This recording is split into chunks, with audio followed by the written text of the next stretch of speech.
بسم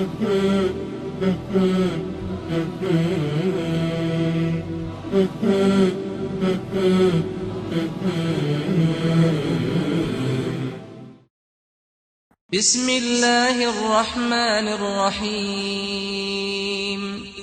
وهذا صراط ربك مستقيما قد فصلنا الآيات لقوم يذكرون لهم دار السلام عند ربهم وهو وليهم بما كانوا يعملون. الحمد لله نحمده ونستعينه ونستغفره ونعوذ بالله من شرور أنفسنا ومن سيئات أعمالنا من يهده الله فلا مضل له ومن يضلل فلا هادي له أشهد أن لا إله إلا الله وحده لا شريك له وأشهد أن محمدا عبده ورسوله أرسله كافة للناس بشيرا ونذيرا وداعيا إلى الله بإذنه وسراجا منيرا. اللهم صل وسلم وبارك على هذا النبي الكريم وعلى آله وصحبه وجنوده وأنصاره ومن جاهد في سبيله إلى يوم الدين. أما بعد فإن أصدق الحديث كتاب الله أفضل الهدي هدي محمد صلى الله عليه وسلم وقال الله تعالى في القرآن الكريم وهو أصدق القائلين وبقوله يهتدي المهتدون. أعوذ بالله السميع العليم من الشيطان الرجيم من همزه ونفخه ونفسه يا أيها الذين آمنوا اتقوا الله حق تقاته ولا تموتن إلا وأنتم مسلمون. وقال الله تعالى في آية أخرى يا أيها الذين آمنوا كتب عليكم الصيام كما كتب على الذين من قبلكم لعلكم تتقون. صدق الله العظيم وصدق رسول الكريم. Ma'asyiral muslimin rahimakumullah, sidang jamaah salat tarawih yang insyaallah dirahmati Allah Subhanahu wa taala. Alhamdulillah kita ditakdirkan oleh Allah Subhanahu wa taala malam ini berada di tempat yang insyaallah tempat yang baik, yang berkah, yang benar dan sesuai dengan waktunya juga di malam penuh keberkahan di bulan Sayyidul Ayyad, Sayyidul Syuhur. Saya katakan kita ditakdirkan karena kita memang tidak pernah bisa menolak takdir Allah Subhanahu wa taala. Kita hanya bisa minta sama Allah mendapat takdir yang baik. Dan insyaallah malam ini kita insyaallah mendapat takdir yang baik dari Allah Subhanahu wa taala. Pada kesempatan yang berbahagia ini saya ingin menyampaikan sedikit dalam waktu yang tidak terlalu banyak ini tentunya satu topik tentang ma'rifatul insan. Saya memilih topik ini karena kita mengetahui bahwa tujuan dari saum Ramadan yang kita laksanakan sekarang ini adalah puncaknya nanti untuk mencapai ketakwaan kepada Allah Subhanahu wa taala. Dan ketakwaan itu bisa dicapai ketika kita memposisikan diri kita sesuai dengan porsi hamba Allah. Memposisikan diri kita sesuai dengan apa yang Allah ciptakan kepada diri kita. Dan ma'rifatul insan ini penting karena ketika manusia tidak mengenal dirinya, ma'rifatul insan maksudnya itu pengenalan tentang diri manusia, siapa manusia itu sebenarnya. Ketika manusia tidak menempatkan diri pada posisi yang sebenarnya, maka dia bisa berada pada jalur yang salah. Contoh ekstrim dari kasus ini adalah kita lihat bagaimana seorang Fir'aun hamba Allah yang durhaka kepada Allah, ketika dia memposisikan dirinya di luar dari porsi yang diberikan Allah sebagai manusia, sebagai hamba Allah, maka dalam puncak kekafirannya Fir'aun itu pernah mengatakan di dalam Al-Quran dijelaskan ucapan Fir'aun, ana rabbukumul a'la, aku adalah Tuhanmu yang tinggi. Padahal dia manusia yang penuh dengan kelemahan, manusia yang dhaif, yang memang Allah berikan kelebihan-kelebihan kepada dia, tapi dia sampai lupa pada posisinya sehingga dalam puncak kekafirannya dia mengatakan ana rabbukumul a'la, aku adalah Tuhan kalian sekalian yang tinggi. Padahal dia meninggal, dia mati ditenggelamkan oleh Allah Subhanahu wa taala di tengah lautan. Dan kalau kita baca dalam Al-Quran, ketika akhir-akhir ajalnya, ketika mencapai qarqar, ketika dia sudah hampir sekarat, dia beriman, dia berusaha beriman, ya. Amantu bi Rabbi Harun wa Musa. Dia mengatakan, aku beriman kepada Tuhan yang diimani oleh Bani Israel. Tapi Allah Subhanahu wa taala mengatakan, al-an, sekarang, terlambat sudah. Jadi yang namanya keimanan, taubat kepada Allah Subhanahu wa taala ada momen yang tidak boleh kita lupakan. Ini contoh ekstrim ketika orang lupa pada posisinya, atau ucapan Korun juga hamba Allah yang diberikan kelebihan oleh Allah Subhanahu wa taala dengan harta yang sangat banyak, orang yang sangat kaya, sampai-sampai kunci harta kekayaan saja harus dibawa oleh banyak orang. Nah, dia juga mengatakan ketika diberikan nikmat berupa materi tersebut, dalam Al-Quran dikutip ucapannya, dia mengatakan, innama utituhu ala ilmin indi. Aku mendapatkan ini semua semata-mata karena kepintaran yang ada padaku. Lagi-lagi dia tidak menyandarkan kepada Allah Subhanahu wa taala. Nah, inilah masalah muslimin rahimakumullah, betapa pentingnya kita menyadari siapa kita sebenarnya.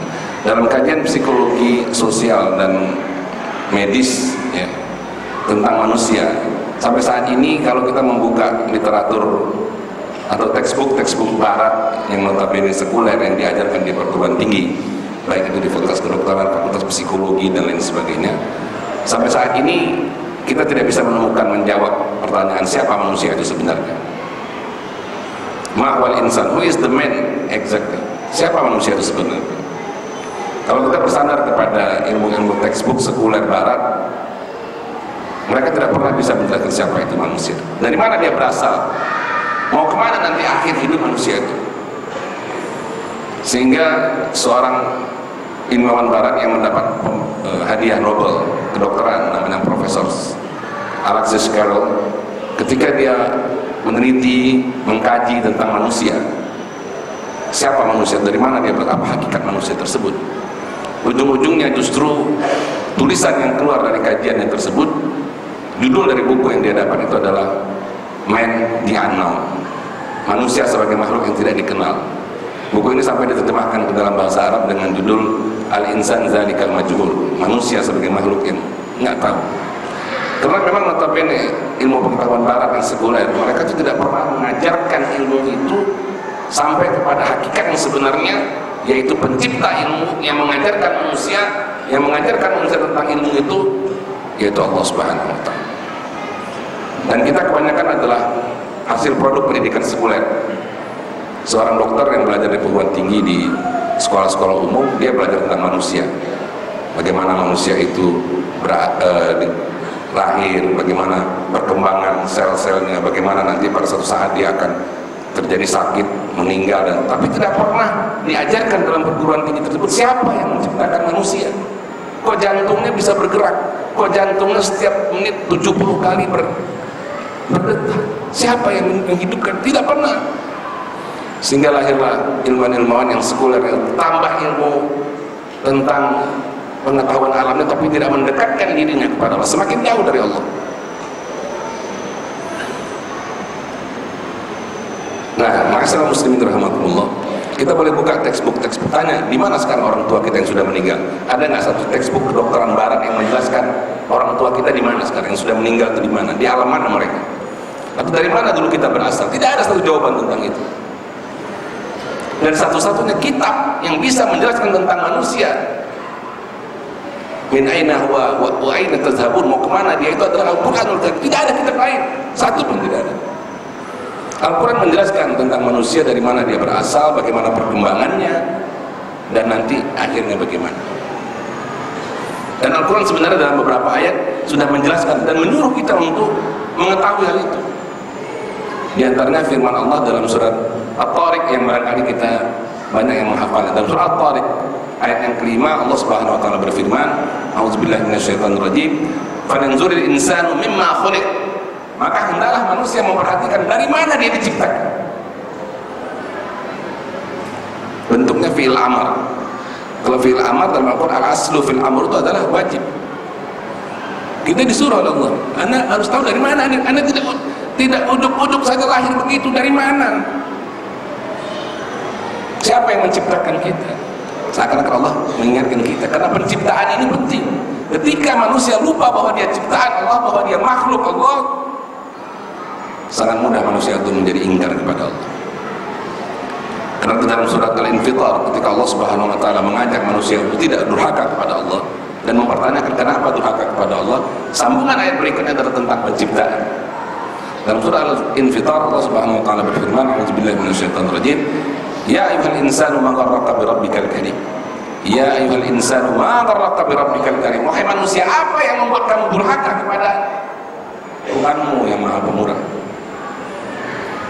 Allazi khalaqaka fasawwaka fa'adalak, yang sudah menciptakan kamu, menyempurnakan ciptaan tersebut dan membuat ciptaan itu seimbang, sehingga jadilah kita manusia-manusia yang seimbang.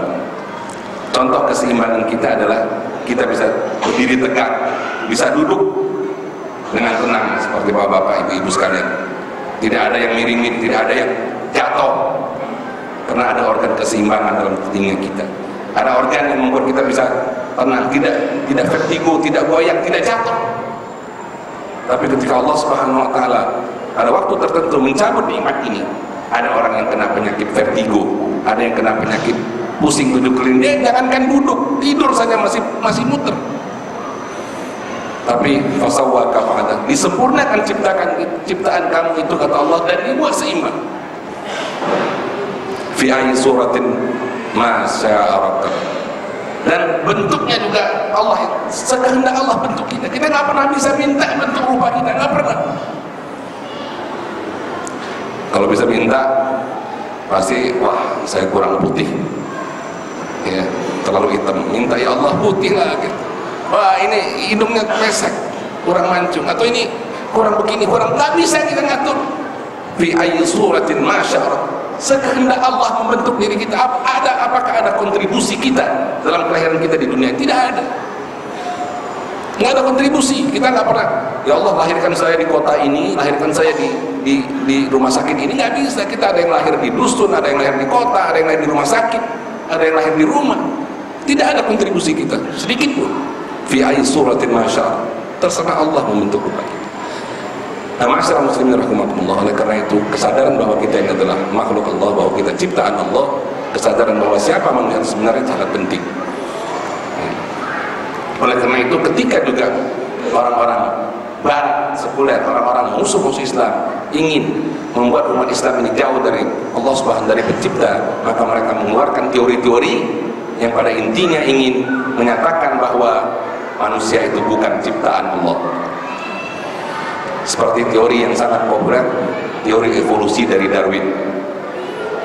Teori Darwin itu ingin mengatakan bahwa manusia itu bukan ciptaan. Ya, ada bukti-bukti yang dilakukan penelitian oleh beberapa ahli bahwa Darwin ketika menulis teori tentang evolusi yang pada ujungnya akan mengatakan manusia itu bukan ciptaan Tuhan dan Tuhan itu tidak ada, sebenarnya ingin menyebarkan paham ateisme. Dia hidup bersamaan dengan Karl Marx. Yang satu menulis ateisme dalam bidang ekonomi, satu lagi ateisme dalam bidang biologi. Maka berdasarkan teori Darwin itu mengatakan bahwa manusia adalah proses evolusi. Manusia ini dari kera dulu, dari petikan Propus erectus, monyet yang bisa berdiri. Walaupun sejarah dan bukti-bukti ilmiah mengatakan tidak ada yang bisa berdiri sempurna seperti manusia ini, nggak ada. Kera itu berdirinya bukan kayak kita. Dia berdiri dengan hampir membungkuk, yang sebenarnya di asal tidak berdiri. Dia fitrahnya adalah berjalan dengan 4 kaki dan tangan tersebut. Fi ayyi suratin ma syaa rakkabak. Nah, ma'asyiral muslimin rahimakumullah, oleh karena itu Allah Subhanahu wa taala menjelaskan tentang penciptaan manusia di dalam Al-Qur'an dalam surat Al-Mu'minun ayat 12 sampai 14. Nah, kalau kita mau tahu tentang dari mana manusia berasal, bagaimana perjalanan hidupnya, bagaimana dia diciptakan, lihatlah dalam surat Al-Mu'minun ayat 12-14. Ini mumpung bulan Ramadan, kita bisa tadarus, kita bisa buka lagi Al-Quran, nanti kita kaji. Allah Subhanahu wa taala berfirman, "A'udzubillahi minasyaitonir rajim, wa laqad khalaqnal insana min sulalatin min tin." Sesungguhnya kami telah ciptakan manusia dari saripati. Kami ciptakan, bukan evolusi dari monyet, bukan evolusi dari binatang, bukan. Ciptaan Allah. Tidak ada yang mau mengatakan jadi kita dari binatang. Allah berulang-ulang diciptakan oleh Allah, dimulai dari kakek kita Nabi Allah Adam alaihissalam, diciptakan oleh Allah, kemudian lahirlah anak cucunya, terus ciptaan Allah, bukan evolusi binatang, bukan. Wa laqad khalaqnal insana, kami ciptakan manusia min sulalatin min tin, dari saripati, dari tanah.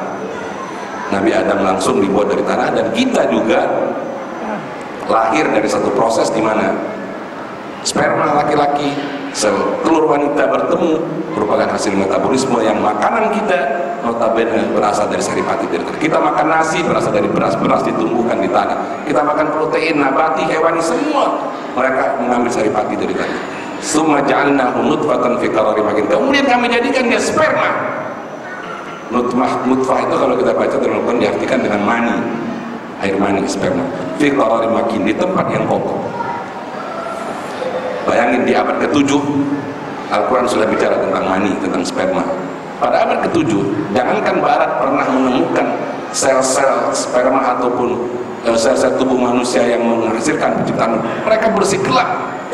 Abad ke-7 itu Eropa itu masih gelap gulita. Al-Quran pada abad ke-7 sudah mengatakan ada mani, ada sperma, ada sel. Summa ja'alnahu nutfatan, kami jadikan air mani ini di fi qararin makin, di rahim, di uterus. Summa khalaqna nutfata 'alaqah, kemudian kami rubah dia menjadi 'alaqah, menjadi zigot.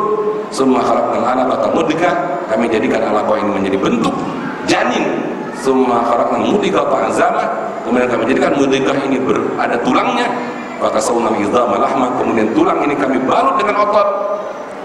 Summa ansha'na khalqan akhar, kemudian kami jadikan dia bentuk manusia yang lain yang sempurna. Fatabarakallahu ahsanul khaliqin, maka maha suci Allah sebaik-baik pencipta. Nggak ada, Bapak boleh cari gimana. Ketika ayat ini disampaikan kepada seorang pakar embriologi dari Kanada, yang notabene bukan orang Muslim, dia menulis puluhan buku tentang embriologi, pakar tentang embriologi, tentang biologi, ditunjukkan dalam satu pertemuan di Riyadh, di Jeddah, Saudi Arabia, beberapa tahun yang lalu. Al-Quran bicara seperti ini. What is your opinion about these verses? Profesor Tidmore, namanya dari Kanada. Ketika dia baca, dia bilang, saya belum pernah lihat satu kitab suci yang menjelaskan sesuatu yang kami saja baru tahu abad ke-19 kemarin, abad ke-20 baru kami tahu. Ini Muhammad, Quran bicara abad ke-7. Bagaimana ini? Maka dalam forum itu dia bersaksi, dalam forum itu dia mengatakan, I believe that Muhammad is messenger of God. I believe that Muhammad is messenger of God. Dia yakin Muhammad itu utusan, karena tidak mungkin seorang Muhammad yang tidak pernah sekolah, tidak pernah bisa baca tulis, tidak pernah belajar, tapi menceritakan, menjelaskan sesuatu yang ilmu pengetahuan modern saja baru tahu 1400 tahun kemudian. Jadi kalau kita baca Al-Quran dalam kajian-kajian seperti ini tentang ulumul Quran, ya, Al-Quran dan ilmu pengetahuan itu sebenarnya tertinggal ribuan tahun dibandingkan Al-Quran. Ini kita baru bahas satu ayat saja. Kita belum lagi bicara tentang ayat astronomi yang dijelaskan oleh abad ke-7, baru diketahui abad ke-20, dan seterusnya banyak sekali. Nah, ma'asyiral muslimin rahimakumullah, mudah-mudahan dengan kesadaran kita tentang diri kita, ma'rifatul insan, bahwa kita ini adalah manusia dan kita diciptakan oleh Allah Subhanahu wa taala dengan proses yang sangat jelas yang dijelaskan di dalam Al-Qur'an, maka kita akan menjadi hamba Allah yang sadar diri kita adalah hamba Allah yang dhaif, yang lemah. Karena dalam Al-Quran itu dikatakan wa khuliqal insana dha'ifa, kami ciptakan manusia itu lemah. Kita adalah makhluk yang hanya bisa hidup di bumi ini. Tidak ada satu planet lain pun yang kita bisa hidup. Di bulan manusia nggak bisa hidup, apalagi di Mars, di Jupiter, nggak bisa. Cuman bisa di bumi ini kita bisa hidup karena temperaturnya seperti ini. Saya nggak tahu di temperatur ruangan ini berapa sekarang, mungkin 27, 25 kali ya, kita nikmat. Tapi kalau temperatur sampai 48, ya, itu kita udah nggak bisa lagi. Saya baca di berita kemarin beberapa waktu yang lalu, di Amerika terjadi serangan panas, suhunya mencapai 46 derajat Celcius kalau nggak salah. Itu banyak yang mati di California, ya, sengatan mati, udah 48 aja mati.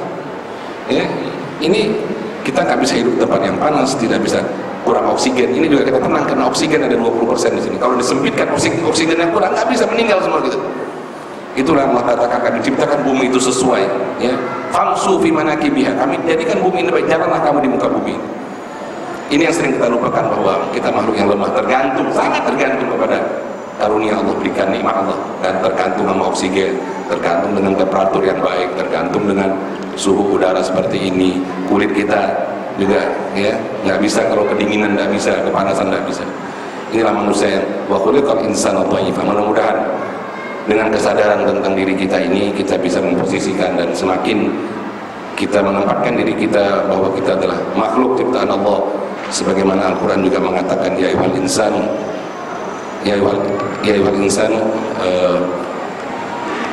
bahwa manusia itu dia adalah fakirun ila rabbih, fakir ila Allah, ya ayyuhal insanu, ya, bahwa sesungguhnya kamu itu adalah sangat fakir, sangat tergantung kepada Allah, dalam surat Al-Fatir ayat ke-15. Nah, masyarakat muslimin rahmatullah, mudah-mudahan apa yang disampaikan beberapa kutipan ayat Al-Quran yang singkat ini bisa membuat diri kita semakin dekat kepada Allah Subhanahu wa taala dan menyadari bahwa kita adalah makhluk Allah yang butuh petunjuk, butuh nikmat, ya, karunia dari Allah Subhanahu wa taala. Dan mudah-mudahan Allah selalu memberikan karunia yang baik kepada kita sebagaimana doa kita di dalam salat kita, yaitu ihdinas siratal mustaqim, ya Allah tunjuki kami jalan yang lurus dan tunjukkan kami yang benar itu benar dan bisa mengikutinya. Allahumma arinal haqq haqqan warzuqna tiba'ah wa arinal batilan batilan warzuqna jinabah, dan tunjukkan kepada kami yang batil itu batil sehingga kami bisa menjauhinya. Terima kasih atas perhatian, mohon maaf atas kekurangan. Billahi taufiq wal hidayah. Assalamualaikum warahmatullahi wabarakatuh.